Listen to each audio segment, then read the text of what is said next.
ಎಲ್ಲರಿಗೂ ಹೊಸ ವರ್ಷದ ಹಾರ್ದಿಕ ಶುಭಾಶಯಗಳು. ನಾನು ತುಂಬ ದಿನದಿಂದ ಯೋಚನೆ ಮಾಡಿದೆ ಯೂಟ್ಯೂಬ್ ವೀಡಿಯೋ, ಇನ್ಸ್ಟಾಗ್ರಾಮ್ ವೀಡಿಯೋಸ್ ಮಾಡಬೇಕಾ ಬೇಡವಾ ಅಂತ. ಆದರೆ ಎಲ್ಲರೂ ಹೇಳ್ತಾ ಇದ್ದಾರೆ, ನಾನು ಕಾರ್ ತೊಗೊಂಡೆ, ಮನೆ ತೊಗೊಂಡೆ, ವೀಡಿಯೋಸ್ ಮಾಡಿ ಅಂತ. ಸೊ ನಾವು ಒಂದು ಟ್ರೈ ಮಾಡೋಣ ಅಂತ ಶುರು ಮಾಡ್ತಾ ಇದ್ದೀನಿ. ಈ ಜರ್ನಿಯಲ್ಲಿ ನಿಮ್ಮ ಅವಶ್ಯಕತೆ ನನಗೆ ತುಂಬ ಇದೆ. ದಯವಿಟ್ಟು ಈ ವಿಡಿಯೋ ನಾನು ಲೈಕ್ ಮಾಡಿ, ಸಬ್ಸ್ಕ್ರೈಬ್ ಮಾಡಿ ಹಾಗೂ ಶೇರ್ ಮಾಡಿ. ಬಟಾಣಿ ಮಸಾಲ ಚಿತ್ರಾನ್ನ ಹೇಗೆ ಮಾಡೋದು ಅಂತ ನೋಡೋಣ. ಸೊ ನಾನಿಂದಿಷ್ಟು ಈರುಳ್ಳಿ ಹೆಚ್ಕೊಂಡಿದ್ದೀನಿ, ಕಾಯಿ ತುರಿದಿಟ್ಕೊಂಡಿದ್ದೀನಿ. ಈಗ ಸೀಸನ್ನು ಬಟಾಣಿ ಮತ್ತು ಅವರೆಕಾಳು ಸೀಸನ್ ಆಗಿರೋದ್ರಿಂದ ಬಟಾಣಿನ ಸುಲಿದು ಹಸಿದು ಇಟ್ಕೊಂಡಿದ್ದೀನಿ. ಕೊತ್ತಂಬರಿ ಸೊಪ್ಪು, ಹಸಿಮೆಣ್ಸಿನ್ಕಾಯಿ, ಕರ್ಬೇವಿನ ಸೊಪ್ಪು, ಬೆಳ್ಳುಳ್ಳಿ, ಶುಂಠಿ ಮತ್ತು ನಿಂಬೆಹಣ್ಣು. ಸೊ ರುಬ್ಕೊಳ್ಳೋದಕ್ಕೆ ಅಂತ ಒಂದಿಷ್ಟು ಜೀರಿಗೆ, ಕಾಯಿ, ಶುಂಠಿ ಮತ್ತು ಬೆಳ್ಳುಳ್ಳಿ. ಬೆಂಗಳೂರಲ್ಲಿ ನಾಟಿ ಬೆಳ್ಳುಳ್ಳಿ ಸಿಗೋದೇ ಕಷ್ಟ. ಸೊ ಒಂದಿಷ್ಟು ಕರ್ಬೇವಿನ ಸೊಪ್ಪು,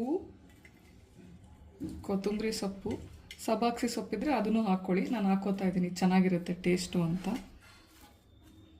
ಆಮೇಲೆ ಮೆಣಸಿನ್ಕಾಯಿನ ಹಾಗೆ ಮುರಿದು ಹಾಕ್ಕೊಳ್ತಾ ಇದ್ದೀನಿ.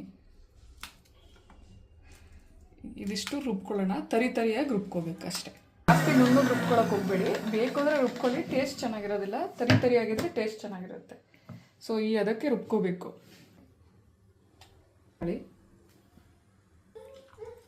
ಸೊ ಸಾಸಿವೆ ಹಾಕ್ಕೊಳ್ಳಿ ಒಗ್ಗರಣೆಗೆ. ಅರ್ಶಿನದ ಪುಡಿ ಒಂಚೂರು, ನಿಮ್ಗೆ ಎಷ್ಟು ಬೇಕೋ ಅಷ್ಟು ಹಾಕ್ಕೊಳ್ಳಿ.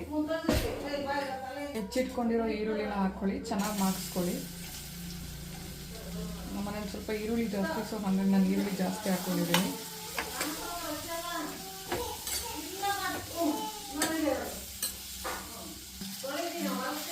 ಸೊ ಈ ರೀತಿ ಮೆತ್ತಗಾಗಿ ಸ್ವಲ್ಪ ಫ್ರೈ ಆಗೋವರೆಗೂ ಹುರ್ಕೊಳ್ಳಿ. ಹುರಿದಾದ್ಮೇಲೆ ಹಸಿ ಬಟಾಣಿ ಯಾವಾಗಲೇ ತೊಗೊಂಡಿದ್ವಲ್ಲ ಅದನ್ನು ಹಾಕಿ ಇದನ್ನು ಸ್ವಲ್ಪ ಬೇಯಕ್ಕೆ ಬಿಡಿ. 1 2 to 3 ಮಿನಿಟ್ಸ್ ಮಾಗಿದ್ರೆ ಸಾಕು.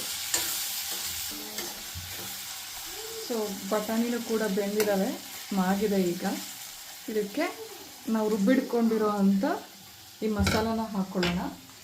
ಸೊ ತುಂಬ ಜನ ಕೊತ್ತಂಬರಿ ಸೊಪ್ಪು, ಕರ್ಬೇವಿನ ಸೊಪ್ಪು ಎಲ್ಲ ಹಾಗೆ ಎತ್ತಿರ್ತಾರೆ. ಈ ರೀತಿ ಮಾಡಿದರೆ ಅದ್ರದ್ದು ಪ್ರಾಬ್ಲಮ್ ಇರೋದಿಲ್ಲ. ಹಾಕಿ ಮಿಕ್ಸ್ ಮಾಡ್ಕೊಳ್ಳಿ. ಸ್ವಲ್ಪ 1-2 ನಿಮಿಷ ಮಾಗಕ್ಕೆ ಜಾಸ್ತಿ ಹೊತ್ತೇನು ಬೇಕಾಗೋದಿಲ್ಲ. ಅದಾದಮೇಲೆ ನಾವು ಉಪ್ಪು ಒಂದು ಹಾಕ್ಕೊಂಡಿಲ್ಲ, ಸೊ ಒಂಚೂರು ಉಪ್ಪು ಮತ್ತು ಹುಳಿ ಹಾಕ್ಕೊಂಡ್ರೆ ಮಸಾಲ ಬಟಾಣಿ ಚಿತ್ರಾನ್ನ ರೆಡಿ. ಉಪ್ಪನ್ನ ನೋಡಿ ಹಾಕ್ಕೊಳ್ಳಿ, ನಿಮಗೆ ರುಚಿಗೆ ತಕ್ಕಂಗೆ ಎಷ್ಟು ಬೇಕೋ ಅಷ್ಟು. ಲಾಸ್ಟಲ್ಲಿ ಆಫ್ ಮಾಡೋಕ್ಕೆ ಮುಂಚೆ ಒಂಚೂರು ಹುಳಿ ಬಿಟ್ಕೊಳ್ಳಿ ಅಷ್ಟೇ. ಇವತ್ತಿನ ಸ್ಪೆಷಲ್ ಇದಾಗಿತ್ತು. Thank you for watching.